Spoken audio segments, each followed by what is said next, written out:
Mesdames et messieurs, bonjour. Je suis heureux de partager la parole de Dieu avec vous ce matin pour tenter d'apporter un plus à notre marche dans la vie chrétienne et à notre sacerdoce. Il est un fait important aujourd'hui, tout le monde aspire à servir Dieu et tout le monde veut servir Dieu. Cependant, plusieurs personnes se cassent la tête au service de Dieu, qui pourtant est une tâche noble. Plusieurs personnes échouent, plusieurs personnes sortent là, ils se déclarent avoir des ministères, mais après, ils se retrouvent frustrés, ils se retrouvent parachutés, ils se retrouvent torpillés par le ministère qu'ils prétendaient avoir reçu de Dieu, simplement parce qu'ils ne remplissent pas les critères ou les normes du ministère auquel on a été véritablement appelé. Parce que chaque vocation, chaque ministère, chaque appel a ses lois. Chaque fonction, l'exercice de chaque fonction a obéi à ses principes.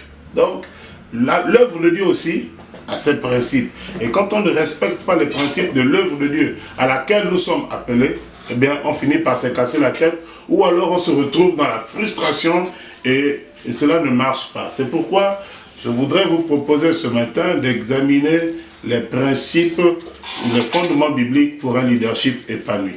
Qu'est-ce que la Bible nous enseigne pour être un bon leader conformément à la parole de Dieu?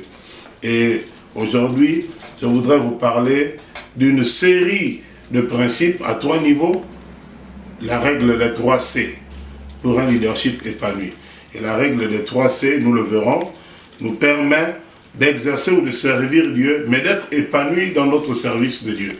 Et le premier C que je vous invite à découvrir, c'est la loi de la conversion.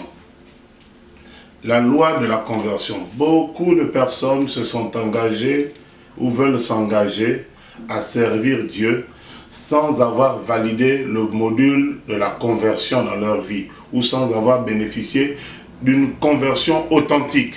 Or, sans la conversion authentique, tout le sacerdoce, tout ce qu'on peut faire pour Dieu là, ne tient pas debout. N'oubliez pas que Dieu s'intéresse certes à ce que nous faisons pour lui, mais il s'intéresse encore mieux à ce que nous sommes pour lui. Et nous allons le voir à travers les Écritures. C'est pourquoi je vous invite d'ouvrir la Bible dans la première épître de Timothée au chapitre 3. Nous examinons simplement le verset 6. 1 Timothée, chapitre 3, le verset 6.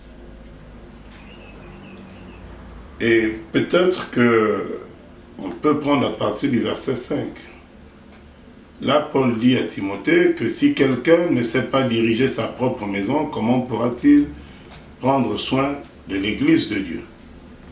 Il ne faut pas, verset 6, il ne faut pas qu'il soit un nouveau converti de peur qu'enflé d'orgueil, il ne tombe sous le jugement du diable. Paul dit à Timothée, dans cette épître-là, Paul est en prison et mandate Timothée, donne des principes pour l'organisation de l'église d'Éphèse. Et Timothée va être appelé à instaurer et à rétablir l'ordre au sein de la communauté. Et dans les critères que Paul donne à Timothée, pour choisir un leader selon la parole de Dieu, pour choisir un leader selon Dieu, il dit à Timothée que pour choisir un leader, il faut éviter que le leader soit un nouveau converti.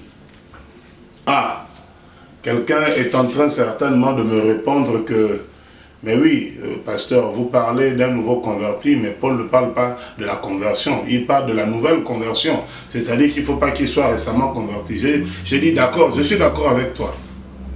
Mais regardez bien, on dit, il ne faut pas qu'il soit, ça veut dire que même un nouveau converti n'est pas qualifié pour servir Dieu. À combien plus forte raison un inconverti?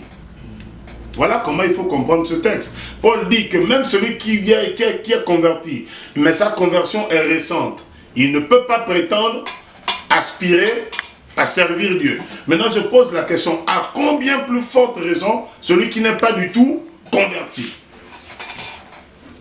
Si le nouveau converti, il est quand même converti, Paul dit, malgré sa conversion, mais sa conversion récente, il ne peut pas être éligible au leadership biblique, il ne peut pas entrer dans la loge des serviteurs de Dieu, à combien plus forte raison un inconverti? Quel est le danger qu'il court? Et c'est ce dont nous avons parlé précédemment. Quel est le danger? Qu'un inconverti, non, pas le danger qu'un nouveau converti court lorsque il veut prétendre servir Dieu. Le nouveau converti est dans les paroles. La Bible dit, le nouveau converti qui prétend servir Dieu s'expose à l'orgueil. Il s'expose à la chute et il s'expose au jugement du diable. Ça, c'est le problème que le nouveau converti qui veut servir Dieu va rencontrer. Quand on vient de se convertir, on ne fait pas les choses. La preuve, tous les nouveaux-nés, ceux qui naissent, les enfants qui viennent de naître, ils n'ont aucune activité à faire si ce n'est manger, dormir. Manger, dormir. Jusqu'à ce que l'âge de l'activité arrive. Mais tu viens de naître, tu veux rentrer dans l'œuvre de Dieu. Voilà ce qui t'attend. Tous les nouveaux convertis qui ont la prétention, et là, nos églises aussi souvent sont coupables, à vouloir laisser passer, tout le monde doit servir Dieu. Non, la Bible dit non, pas aux nouveaux convertis. Parce que le nouveau converti qui sert Dieu s'expose à l'orgueil, s'expose à la chute et s'expose au jugement du diable. Mais, écoutez-moi, ça, c'est les conséquences d'un nouveau converti qui veut servir Dieu. Mais qu'en serait-il de l'inconverti? Si quand même celui qui est converti est jugé par le diable, va finir par chuter. Parce que la Bible dit que Dieu résiste aux orgueilleux. Il va croiser la résistance de Dieu.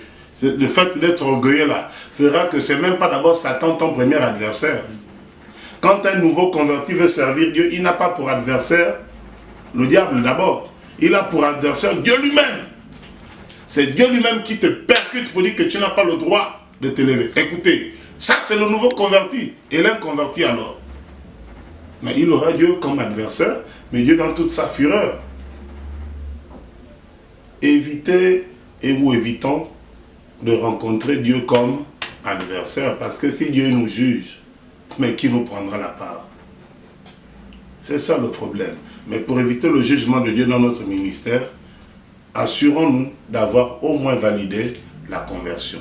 Mais non pas seulement d'une conversion récente, non pas seulement d'une conversion initiale. Il faut que cette conversion ait atteint le stade de la maturité. Que Dieu bénisse sa parole. Amen.